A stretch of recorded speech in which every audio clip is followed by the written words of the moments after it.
नमस्कार फ्रेंड्स, मी एकताच किचनमध्ये आपलं मनापासून स्वागत आहे. फ्रेंड्स, आज मी बनवणार आहे सोयाबीनची रसाभाजी. अगदी साध्या आणि सोप्या पद्धतीने बनवलेली ही रेसिपी आहे आणि खूपच सिंपल अशा पद्धतीने लवकरात लवकर होण्यासारखी रसाभाजी आहे. तर तुम्ही नक्की करून बघा आणि माझा हा व्हिडिओ तुम्हाला आवडला असेल तर प्लीज लाईक, शेअर, सबस्क्राईब करा आणि माझ्या चॅनलला नक्की सपोर्ट करा. तर चला तर मग आपण व्हिडिओला स्टार्ट करूया.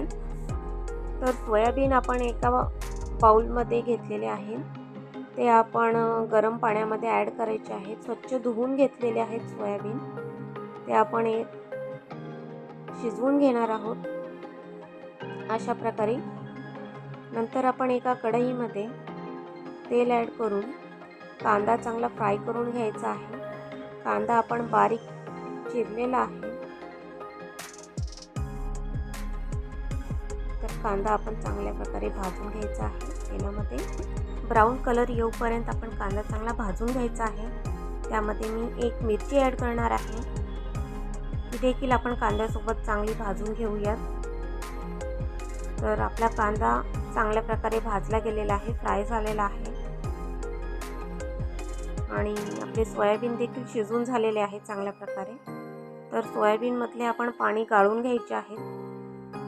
सर्व सोयाबीनमधले पाणी आपण चांगल्या प्रकारे गाळून घ्यायचे आहे, जेणेकरून आपल्याला सोयाबीन तेलामध्ये फ्राय करता येईल. फ्राय करण्याआधी त्यामधील पाणी पूर्ण गेलेलं हवं आहे, नाहीतर सोयाबीन चांगले फ्राय नाही होणार. तर अशा प्रकारे आपण सोयाबीन चांगले तेलामध्ये फ्राय करून घ्यायचे आहे.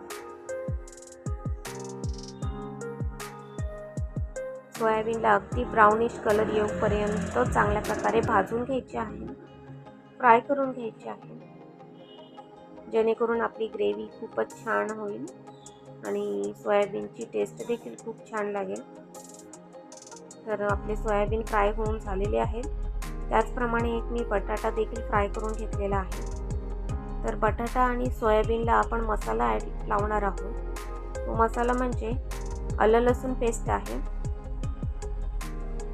त्याच्यामध्ये तिखट, हळद, मीठ, धना पावडर आणि कसुरी मेथी हे सर्व आपण लावून घ्यायचं आहे सोयाबीन आणि बटाट्याला. त्याच्यानंतर एक वाटी दही ॲड करायची आहे आपण त्यामध्ये आणि हे सर्व मिश्रण आपण चांगल्या प्रकारे लावून घ्यायचं आहे सोयाबीन आणि बटाट्याला. अशा प्रकारे आपण मिक्स करून घेऊ.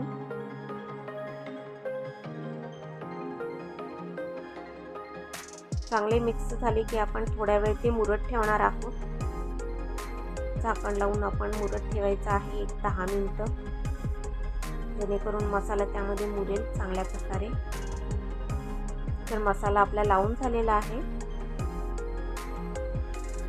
आता आपण कांदा जो फ्राय केलेला होता तो आपण मिक्सरवरती बारीक करून घ्यायचा आहे. कढईमध्ये 2 चमचे तेल घेतलेले आहे मी. त्यामध्ये लवंग, दालचिनी आणि काळी मिरी, तेजपत्ता, जिरं आणि थोडंसं हिंग हे सर्व घालून आपण फोडणी द्यायची आहे तेलामध्ये.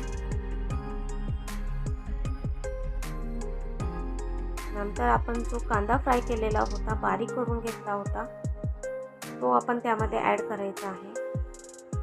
तो देखील आपण तेलामध्ये चांगला भाजून घ्यायचा आहे.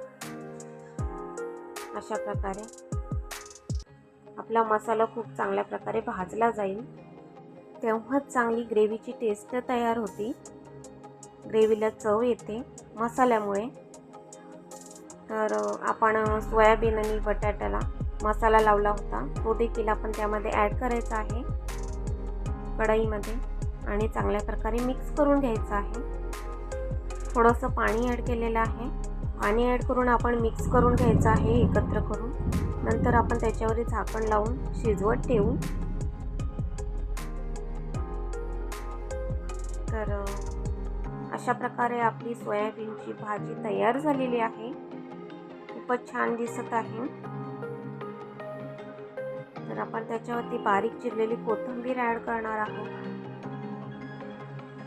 आणि अगदी साध्या सोप्या सरळ पद्धतीने अशी सिंपल अशी भाजी तयार झाली आहे, रस्सा भाजी सोयाबीनची। तर ही भाजी तुम्ही राईस, भाकरी, चपाती सोबत, भाकरी सोबत जास्तच छान लागते, खूपच टेस्टी लागते। तर तुम्ही नक्की ट्राय करून बघा। फ्रेंड्स, तुम्हाला जर माझी ही रेसिपी आवडली असेल तर प्लीज माझ्या चॅनलला लाईक, शेअर, सबस्क्राईब करायला विसरू नका। आणि पुन्हा भेटू नेक्स्ट व्हिडिओमध्ये एक अशाच चांगल्या रेसिपीसोबत। आणि खूप सिंपल आणि साध्या पद्धतीने बनवलेल्या रेसिपी असतात माझ्या। तर प्लीज नक्की भेटू आपण नेक्स्ट व्हिडिओमध्ये। बाय।